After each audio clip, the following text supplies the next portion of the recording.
have a chance to win Orange County Fair tickets from Kababayan, LA. All you need to do is email us, tell us why you think your family deserves to win the tickets. A lucky family will win 4 tickets to the Orange County Fair. It opened on July 13th all the way through to August. This is a month-long affair in Orange County, of course, and we are picking the winners every Friday here on the show. Our email address, kababayan@la18.tv. Be creative. Some people have sent posters, pictures of their family. Some people have sent poems. You know, just be creative when you tell us why you think your family should win tickets to the Orange County Fair.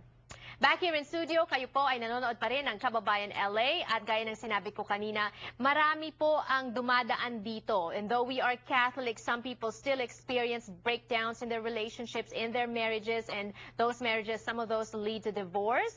When you are going through a divorce, the court is not always necessary because there is such a thing as divorce mediation. Gwen is here to talk to us about that.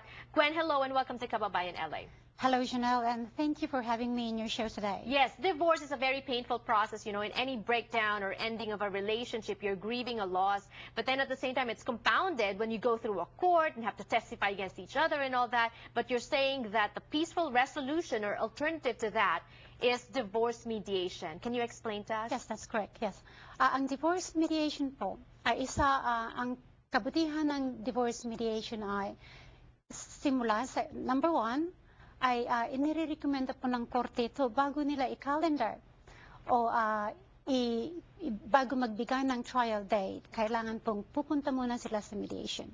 Yan po ang number 1. Sa number 2 po, kung magkaroon na ng full agreement ang parties, ang mag-asawa, ay hindi na po sila kailangan pumunta pa sa korte i-try ang kaso nila. Yan po ang kinabubuti ng divorce mediation. So it saves you a lot of money. You don't have to pay divorce lawyers, right? And it saves you a lot of heartaches because your divorce doesn't drag on. You've been a mediator for how long now?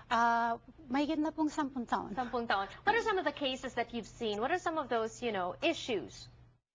Dahil po hinahawakan ko po lahat ng klaseng mediation aside from family mediation, pero yun po ang pinaka-importante sa akin. Karamihan po ng divorce mediation sa mga problema lamang ay ang mga tao ay sobra na sa pagtatrabaho. In the long run, nagkakaroon na pang breakdown ang komunikasyon. Right. So ang nangyayari po niyan ay nagkakaroon na sila ng sari-sariling buhay. Yes. At paminsan-minsan po ay nakakalimutan na nila na ang trabaho ay pangalawa lamang at ang may sarili silang mga pamilya. Right. You know, we work to live, not the other way around, not live to work, right? Common legal problems that people go through in a divorce. Number 1, fighting. Obviously, if there's a communication breakdown, there's fighting. Physical contact or violence. May mga violenteng paghihiwalay ang mga mag-asawa. Yes, that's correct. Dahil po kung isa sa mag-asawa ay nagsimula na ng divorce, nag-file na po ng divorce, nagkakaroon po ng mga alitan dahil kung sino na po ang titira sa bahay. Right. At pangalawa po ay ayaw nang magbigay ng suporta sa pamilya ang isang asawa na kung sino man ang nag-file ng divorce. And we have some of the problems listed earlier in the graphics. If we can put it up, this is very important. One spouse clears out the bank account because that happens, no? This is so painful, I would imagine, because merong pang betrayal, no? It's like stealing from your partner. But of course, that is stealing indeed, and it is illegal, syempre. Dahil kung ang isang asawa po sa kanila, ang ginagawa po nila ay nag-uunahan na sa bangko para linisin ang kanilang accounts. Itina-transfer po ang mga asset nila sa kanilang mga pangalan. Right. At hindi na po nagbibigay ng... And all these things you take into consideration when you go through a mediation. Oh. Right. And these are the things that people need to remember when going through a divorce. I like this number 1 reminder from Gwen here joining us today. Legal and moral responsibility does not end because one filed for a divorce. Because some people withhold support, especially for the kids, no? Kadalasan po yan po ang nangyayari dahil kapag ang isa po sa kanila ay umalis na sa kanilang tahanan, ang nangyayari po ay ayaw nang tumulong sa pamilya. Right. Wini-withhold ng suporta.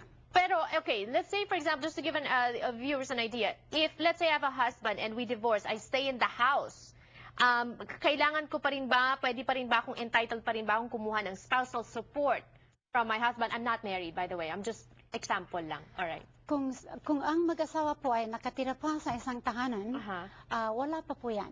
Dahil sila po ay nasa isang roof pa lamang. Pero kung ang isa ay umalis na at kung ang mga nag-aalaga sa mga bata ay medyo kapos po sa resorsyo, kailangan po talagang tumulong pa rin ang isang yung asawa. Partner, yung yes, isang partner, yes, the other yes. spouse. You know, there's so many things to consider. There's spousal support, there's child support, there's physical custody, legal custody. Pag pinag-uusapan ng mga bata, what is the difference between legal custody and physical custody? Does it not follow kung sino may physical custody, yun din ang may legal custody? Not necessarily. Not necessarily. There's a big difference of physical custody and legal custody.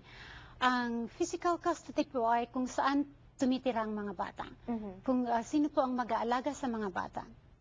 Samantalang ang legal custody is who have the authorization to make the decision based on the welfare of the child, education, at marami pa pong iba sa relihiyon, sa mga pang-araw-araw na pangangailangan ng mga bata. I can only imagine, you know, when you're going through an end of a relationship, an end of a marriage, it's already very painful emotionally, and you have to think of legal things like this as well. It must be very draining, and that is why we have people like Gwen helping us. Gwen is representing the organization?